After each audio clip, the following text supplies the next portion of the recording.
hemos entrado al capítulo 21 del Evangelio de Mateo. Lo primero que vamos a estar tratando es la entrada triunfal en Jerusalén.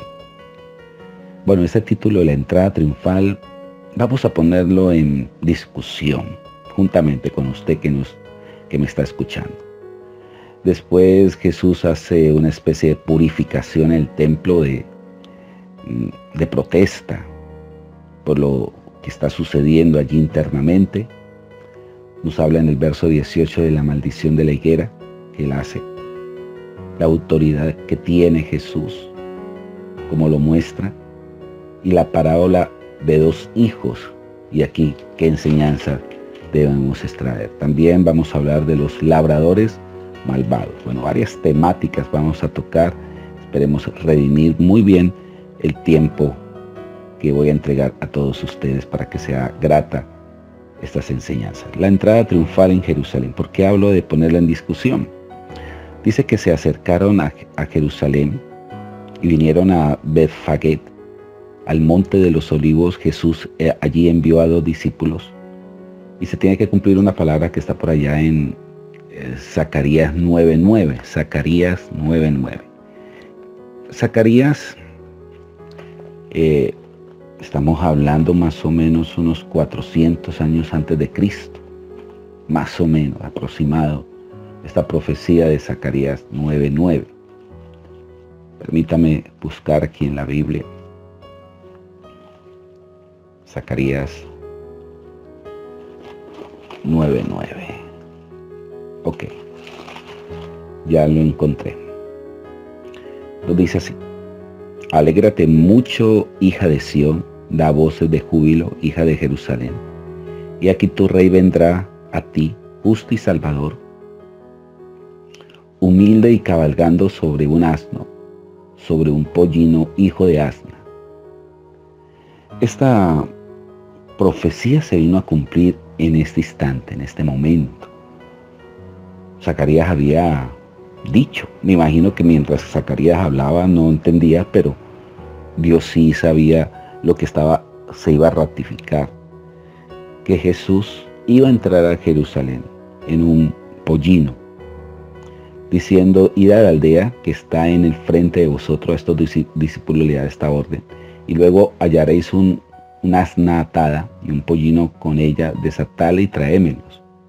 Y si alguno os dijere algo, decid: el Señor lo necesita, y luego lo enviará. Es decir, que él lo va a tomar prestado y después se lo devolverá.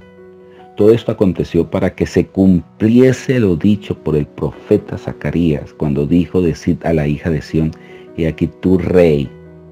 Hija de Sión es Israel. Y este monte pues queda específicamente en Jerusalén.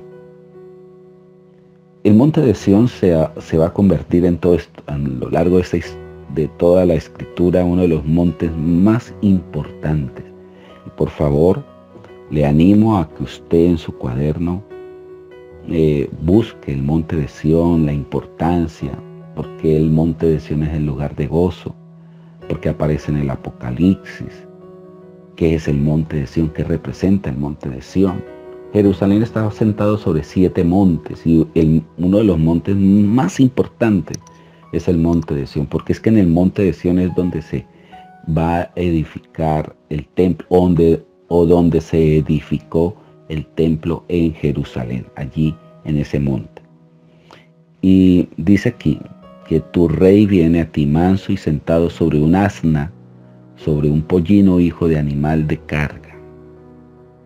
Y dice que los discípulos hicieron como Jesús les mandó, trajeron esa asna.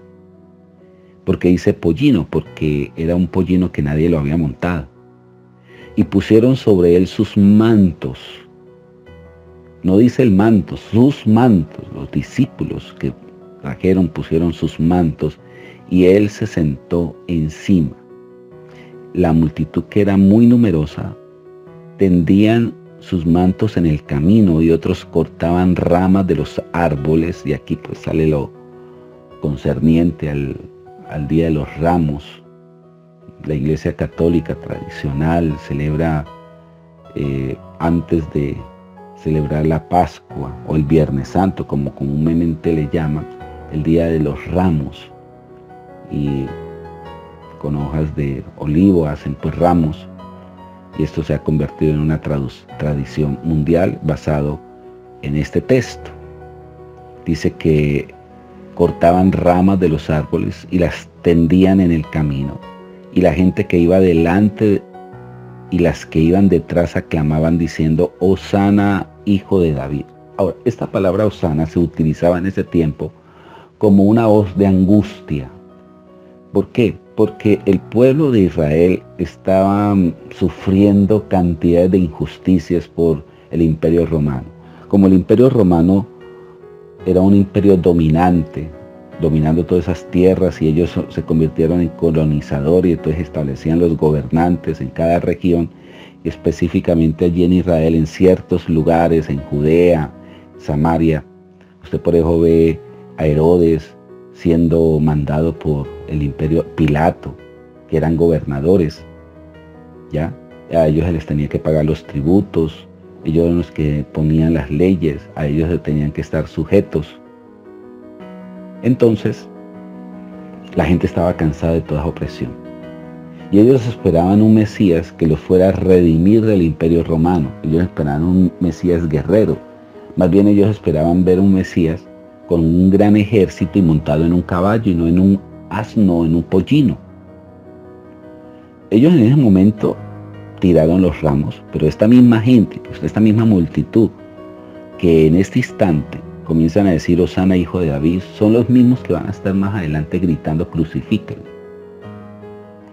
Y esta palabra Hosana, hijo de David, lo que está queriendo decir: líbranos, sálvanos, socórrenos de esta opresión romana. Levántate, hijo de David. Bendito el que viene en el nombre del Señor. Hosana en las alturas. Esta palabra Hosana es un ruego que sale de lo más profundo del corazón. Cuando entró en Jerusalén, toda la ciudad se conmovió diciendo: ¿quién es este? Aún más, la gente en Jerusalén ni sabía quién era él.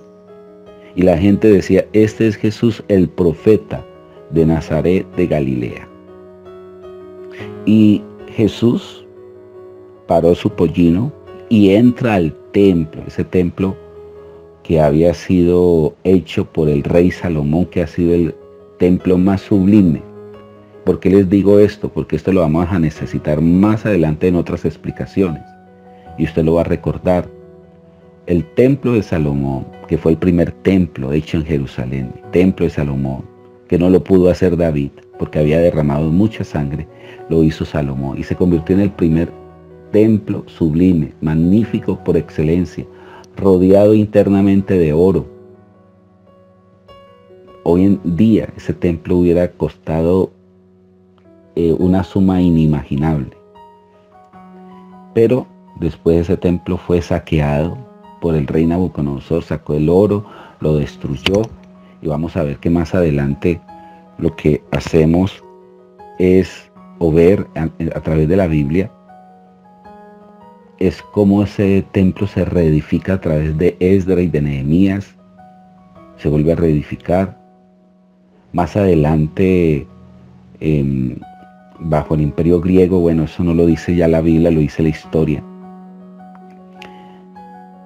Herodes el Grande, que yo les he puesto una tarea, lo manda a reparar, a mejorar ese templo de Esdras, que había reconstruido Esdras. Pues Herodes lo manda a sofisticar, a mejorar. Por eso se llamaba el templo de Herodes, ¿ya? Porque él, por congraciarse con los judíos, les manda a mejorar el templo. Y este es el templo, ese templo, que se había vuelto una mercadería. Y cuando Jesús entra al templo, dice que echó fuera todos los que vendían y compraban en el templo, y volcó las mesas de los cambistas y las sillas de los que vendían palomas, y les dijo: escrito está, mi casa es casa de oración, y ustedes la han llamado cueva de ladrones. Ustedes la han hecho cueva de ladrones. Y vinieron a él en el templo ciegos y cojos, y allí en ese templo los sanó. Pero los principales sacerdotes y los escribas, viendo las maravillas que hacía, y a los muchachos aclamando en el templo diciendo, Hosana al Hijo de David, se indignaron y le dijeron, oye lo que dicen estos. Y Jesús les dijo, ¿ustedes nunca han leído el Salmo 8? Acuérdense que nosotros estudiamos el Salmo 8. Y en el Salmo 8:2 dice, de la boca de los niños y de los que maman, perfeccionaste la alabanza. Mire, eran unos infantes, eran unos preadolescentes allí corriendo detrás de Jesús y alabándole y diciéndole, Hijo de David, Hosana, Hijo de David. Y al ver estos escribas, estos fariseos, ese cuadro, se indignaron y le dijeron, oye lo que estos dicen, haciéndole tratar de mostrar a Jesús que estaba mal hecho. Y se burlaron. Pero Jesús le sale allá con el Salmo 8:2.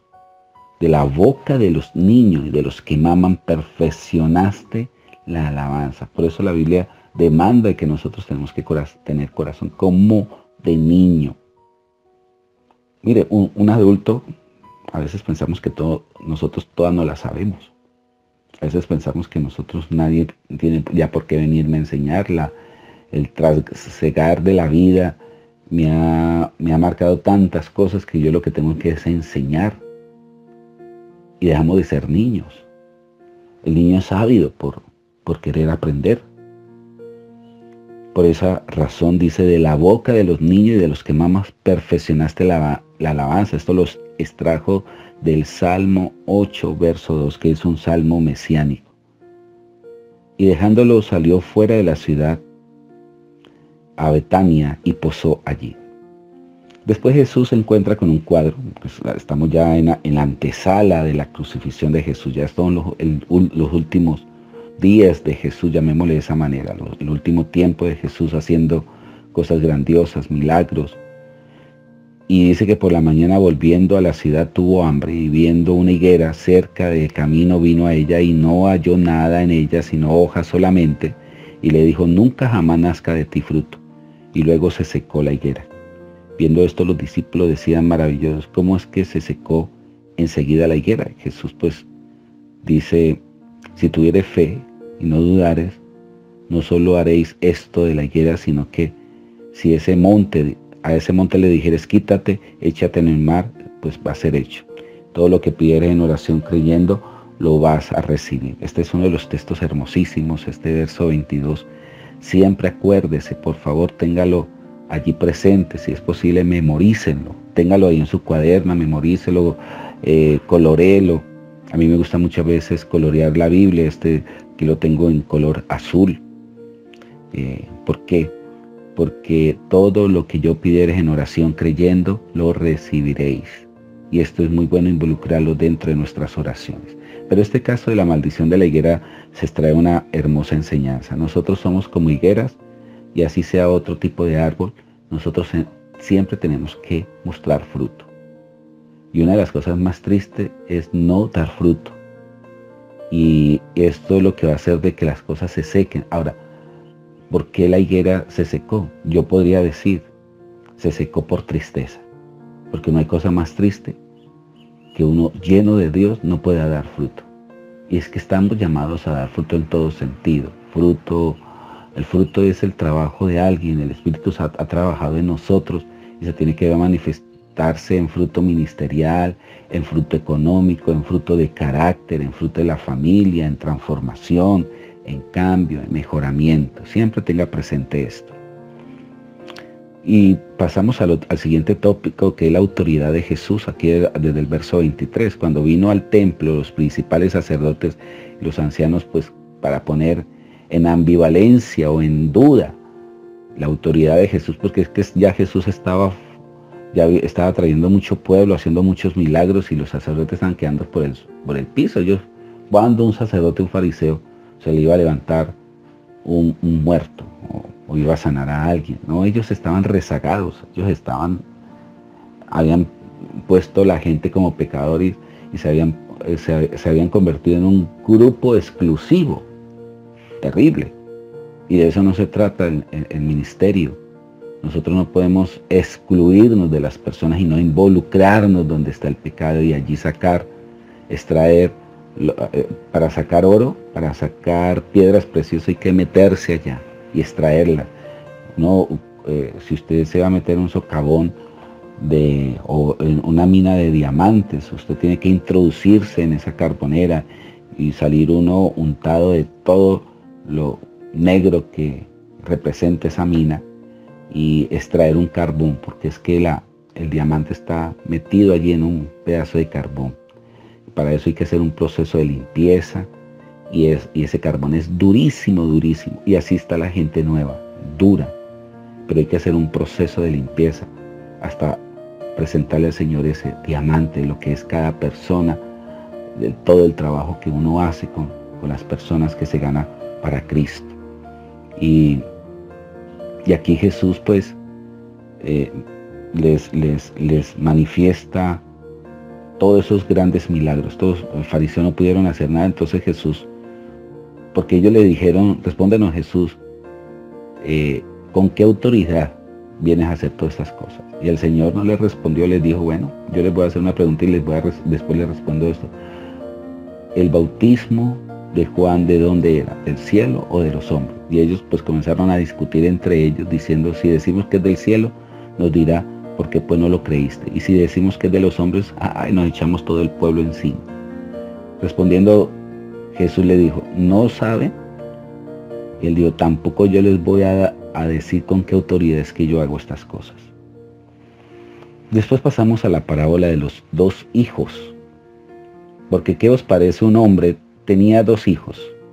Imagina estos 2 hijos. En estos 2 hijos hay una gran enseñanza. Y acercándose el primero le dijo, hijo, ve hoy a trabajar en mi viña. Respondiendo él dijo, no quiero. Pero después arrepentido fue, es decir, que en el transcurso del tiempo comenzó a sentirse redarguido y dijo, no, bueno, mi papá necesita de mí, no, yo quiero ahora sí ir a trabajar. Y acercándose al otro le dijo de la misma manera y respondió él, dijo, sí señor, voy, y no fue. ¿Cuál de los 2 hijos hizo la voluntad de su padre? Dijeron ellos, el primero. Jesús le dijo, de cierto digo, que los publicanos y las rameras, esas prostitutas, van delante de ustedes al reino de Dios. Porque vino a vosotros Juan en camino de justicia y ustedes no le han creído. Pero los publicanos y las rameras le creyeron y vosotros viendo esto no os arrepentiste después de que creísteis. Impresionante enseñanza. ¿Cómo es que le llama hijo a las rameras y a los publicanos? Y es que hay muchos que son hijos pero están perdidos en el mundo. Y cuando nosotros presentamos el Evangelio, por eso es tan importante presentar el Evangelio a tiempo y fuera de tiempo, porque muchos hijos, como lo que hablábamos del diamante ahora, pero estos otros que tenían todo para predicar, porque eran maestros de la ley, conocían la Torá y no lo hacían. Ellos no se unieron con Jesús a ganar los perdidos. Ellos más bien fueron tropiezos para que los perdidos no llegaran. Qué importante lo que estamos enseñando.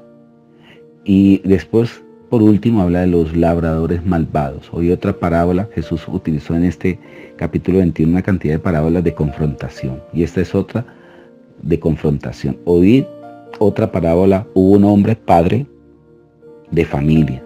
Nuevamente juega aquí el papel, el concepto padre de familia, el cual plantó una viña, la cercó de vallado, cavó en ella un lagar, edificó una torre y la arrendó a unos labradores y se fue lejos. Y cuando se acercó el tiempo de los frutos, lo que hicieron fue estos labradores coger, dice aquí, y cuando se acercó el tiempo de los frutos envió sus siervos a los labradores para que los recibiesen su fruto, hablando de los profetas.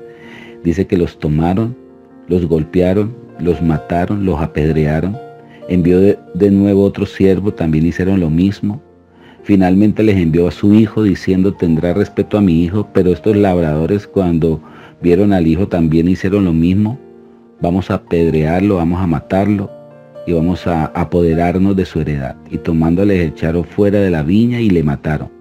Cuando venga pues el señor de la viña, ¿qué hará aquellos labradores? Le dijeron, a los malos destruirá, sin misericordia y arrendará su viña a otros labradores que le paguen el fruto a su tiempo. Jesús le dijo, ¿nunca leíste la escritura? La piedra que desecharon los edificadores ha venido a ser cabeza del ángulo.